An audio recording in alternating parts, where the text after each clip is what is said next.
فاسألوا أهل الذكر إن كنتم لا تعلمون۔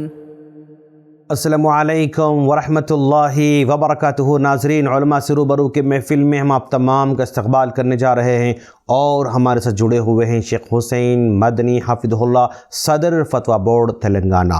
شیخ، جیسا کہ ہم لوگ رجب کے مہینے سے گزر رہے ہیں، رجب کا مہینہ جب آ جاتا ہے تو اخبار میں واقع اسراء و معراج کی معجزے کے تعلق سے، اس کے ڈیٹس کے تعلق سے کچھ باتیں ہوتی ہیں، ممبر و محراب سے کچھ الگ ان کو سننے ملتا ہے، اور آج کل سوشل میڈیا ہونے کی وجہ سے بھرمار واٹس ایپ یونیورسٹی سے، انسٹاگرام یونیورسٹی سے جو ہے بے شمار جو ہے آرٹیکلس اور چھوٹے چھوٹے کلپس آتے رہتے ہیں، تو لوگ کنفیوژن میں رہتے ہیں کہ بھئی یہ اسراء اور معراج کا جو معجزہ ہے وہ کب پیش آیا، کیسے پیش آیا، تو اس سلسلے میں ہم آپ سے جاننا چاہیں گے۔ بسم اللہ، الحمدللہ والصلاة والسلام علی رسول اللہ، اما بعد۔ اس سلسلے میں کچھ نکات، کچھ پوائنٹس میں آپ کی خدمت میں رکھنا چاہوں گا۔ بارک اللہ۔ سب سے پہلی بات یہ سمجھنی ہے کہ اگر آپ سیرت کی کتابوں کا، تاریخ کی کتابوں کا، جو مسند اور مستند کتابیں ہیں، اگر آپ مطالعہ کریں گے تو پتہ چلے گا کہ سال متعین کرنے میں کہ کس سال اسراء اور معراج کا معجزہ پیش آیا، اور مہینہ مقرر کرنے میں دونوں کی نشاندہی میں بہت زیادہ اختلاف پایا جاتا ہے۔ سال کو کچھ اہل علم نے نبوت سے جوڑا، کچھ اہل علم نے ہجرت سے جوڑا، تو اس اعتبار سے صرف سال کی نشاندہی میں کس سن یہ معجزہ پیش آیا تقریباً 11 اقوال آپ کو ملیں گے، اور مہینے کی تعین کرنے اگر آپ لگیں تو آپ کو تقریباً 9 اقوال ملیں گے۔ یہ بہت زیادہ اختلاف اہل علم، سیرت نگاران، مؤرخین کے درمیان پایا جاتا ہے۔ یہ اختلاف اس بات کی طرف اشارہ کرتا ہے کہ سلف نے اسراء اور معراج کے معجزے کو اہمیت دی، قرآن میں ہے، متواتر احادیث میں ہے، معجزہ ہمارے لیے اہم ہے، لیکن تاریخ، دن، مہینہ اور سال اہم نہیں۔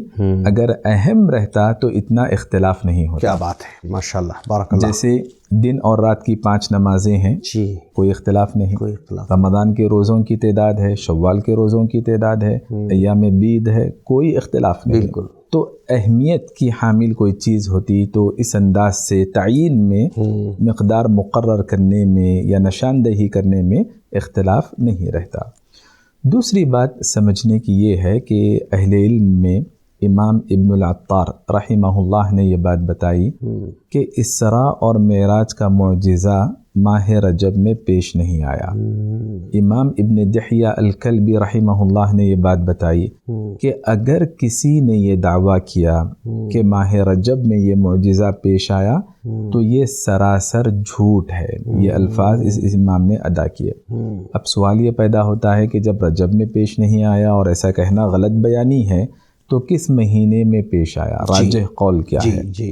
اہل علم کی طرف اگر ہم رجوع کریں تو امام ابراہیم الحربی رحمہ اللہ، امام دمیاطی رحمہ اللہ، اور امام ابن حجر رحمہ اللہ، اور امام ابن عثیمین رحمہ اللہ، ان جیسے متقدمین اور متاخرین معاصرین اہل علم نے یہ بات بتائی کہ ربیع الاول کے مہینے میں اسراء اور معراج کا معجزہ پیش آیا، بلکہ راجح قرار دیتے ہوئے تاریخ کے ساتھ یہ بات بتائی کہ 27 ربیع الاول کو یہ معجزہ پیش آیا۔ چاہے یہ معجزہ کسی بھی سن پیش آئے، کسی بھی مہینے میں پیش آئے، کسی بھی تاریخ میں پیش آئے، لیکن اس معجزے کو لے کر کچھ ملکوں میں، کچھ معاشروں میں کچھ غلطیاں پائی جاتی ہیں، ان سے بچنا چاہیے۔ بدعات و خرافات کے کاموں سے بچنا چاہیے۔ ضرورت سے زائد روشنی کا اہتمام عبادت گاہوں پر، مساجد پر یا راستوں پر کیا جاتا ہے، ان سے بچنا چاہیے۔ اجتماعی شکل میں یا انفرادی طور پر ضرورت سے زائد عبادتوں کا اہتمام کیا جاتا ہے، ان سے بچنا چاہیے، کیونکہ یہ ایسے کام ہیں جنہیں نبی صلی اللہ علیہ وسلم نے صحابہ کرام نے خیر القرون نے انجام نہیں دیا تو ان کاموں سے بچنے پر اجر مل سکتا ہے اور ان کاموں کو انجام دینے پر اللہ کے یہاں گرفت ہو سکتی ہے۔ بالکل ہو سکتے ہیں۔ بارک اللہ فیکم۔ ناظرین، دیکھا آپ نے شیخ نے کتنی پیاری بات کہی کہ یہ موجودہ حقیقت ہے، اور یہ کس مہینے میں ہوا وہ امپورٹنٹ نہیں، کس سال ہوا امپورٹنٹ نہیں۔ جو لوگ خرافات کرتے ہیں ان سے ہمیں بچنا چاہیے، لیکن اس کو تسلیم کرنا، اس پر ایمان لانا ضروری ہے۔ اللہ سے دعا ہے اللہ ہم تمام کو خرافات سے، بدعات سے محفوظ رکھے، آمین۔ السلام علیکم ورحمۃ اللہ وبرکاتہ۔